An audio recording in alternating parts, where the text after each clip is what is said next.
किसी भी मुल्क में महंगाई की 3 बुनियादी वजूहात होती हैं: फिस्कल फैक्टर्स, मॉनेटरी फैक्टर्स और एडमिनिस्ट्रेटिव फैक्टर्स। पाकिस्तान जैसे ममालिक में जो सबसे ज़्यादा हिट करती है महंगाई पाकिस्तानी अवाम को, वो एडमिनिस्ट्रेटिव फैक्टर्स के अंदर हुकूमत का डिमांड एंड सप्लाई को पूरी तरह से ना इंश्योर कर पाना है।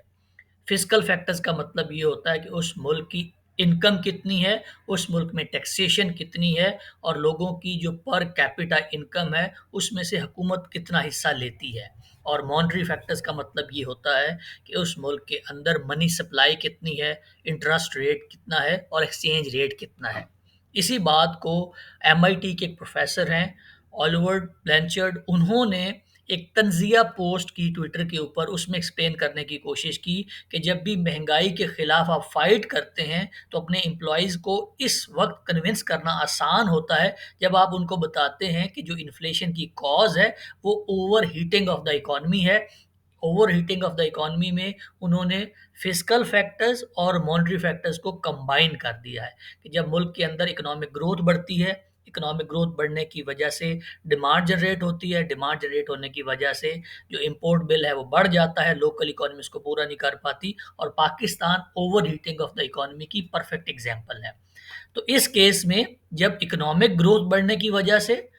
जीडीपी का साइज बढ़ने की वजह से और डिमांड के ज़्यादा होने की वजह से जो ओवर हीटिंग द इकॉनमी होता है, उसके नतीजे में जब महंगाई होती है तो अनएम्प्लॉयमेंट को और जो कंट्रोल करना है इन्फ्लेशन को, वो मुश्किल हो जाता है। लेकिन उन्होंने ये आगे लिखा कि इसको लॉजिक से एक्सप्लेन किया जा सकता है लोगों को कि महंगाई की वजह क्या है। उसके बाद उन्होंने कहा कि जो दूसरे फैक्टर्स होते हैं, जब कमोडिटीज़ की जो प्राइस है वो इस वजह से बढ़ जाती है, एनर्जी के क्राइसिस की वजह से, जो कि एक एडमिनिस्ट्रेटिव मसला है, सप्लाई चेन का मसला है। मिसाल के तौर पे उन्होंने ये लिखा कि why should I loose my job because Putin invaded Ukraine. अब ये एक ऐसा फैक्टर है जो कि एडमिनिस्ट्रेटिव फैक्टर है, जो इंतज़ामी फैक्टर है, जो एक्सटर्नल फैक्टर है। अब इसकी वजह से जो कमोडिटीज़ की प्राइस के अंदर इंक्रीज़ आएगा, उसको एक्सप्लेन करना और किसी भी बंदे को ये बताना कि आपकी जो इनकम है, आपके मुल्क के अंदर जो महँगाई के अंदर इज़ाफ़ा हुआ और आपकी इनकम कम हुई है, उसमें हुकूमत का भी कोई कसूर नहीं है, आपका भी कोई कसूर नहीं है, लेकिन जो प्राइस ऑफ द कमोडिटीज़ है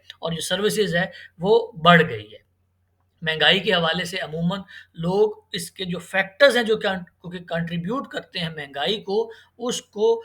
समझ नहीं पाते और एक ऐसी पॉलिटिकली मोटिवेटेड डिबेट करने बैठ जाते हैं। तो एक एमआईटी के प्रोफेसर की इस ट्वीट से, जो कि उन्होंने किसी और पैराए में लिखी है, हमारे लिए लर्निंग ये है कि जब भी पाकिस्तान के अंदर महंगाई के असबाब के ऊपर बात करें तो उनको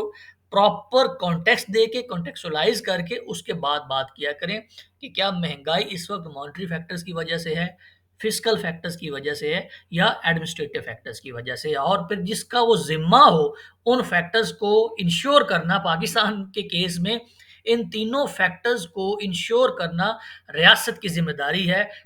जिसको आप ये कह सकते हैं कि वो डिमांड एंड सप्लाई का असूल होता है कि चूँकि डिमांड जनरेट करना हुकूमत के ज़िम्मे नहीं होता, डिमांड जनरेट होती है आम लोगों की इनकम लेवल से। अब इनकम लेवल को एनहांस करने के लिए गवर्नमेंट सपोर्ट तो कर सकती है, लेकिन गवर्नमेंट की प्राइमरी रिस्पॉन्सिबिलिटी नहीं होती कि मेरी और आपकी इनकम को बढ़ाया जाए। उसका काम सिर्फ सप्लाई साइड को इंश्योर करना होता है, जो कि एडमिनिस्ट्रेटिव एक फैक्टर है जिससे महँगाई को कंट्रोल किया जा सकता है।